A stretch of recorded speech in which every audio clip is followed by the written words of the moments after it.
السلام عليكم ورحمة الله وبركاته. ازيكم يا حلوين؟ عاملين ايه؟ يا رب تكونوا بخير. معاكم ايمان عبد الله وقناة متعة الطبخ. يلا هنعمل مع بعض النهارده طاجن المكرونة باللحمة المفرومة. هنعمله احلى من المطاعم بكتير وانضف طبعا في البيت. بس يلا قبل ما نبتدي انزلي اعملي لايك وسبسكرايب لو لسه اول مرة تشوفيني، وفعلي الجرس عشان يوصلك كل جديد اول باول. يلا هاتي طاجن او صينية من بتوع الفرن، انزلي فيه بفصين مفرومين من الثوم. ابدأي افرديهم بقى في ارضية الطاجن كده او الصينية بتاعتك.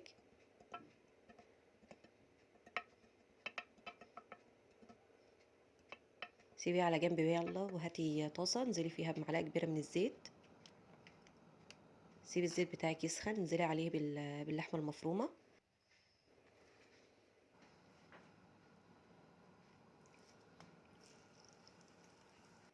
يلا ابدأي فتفتيها عشان ما تعملش كتل معاكي.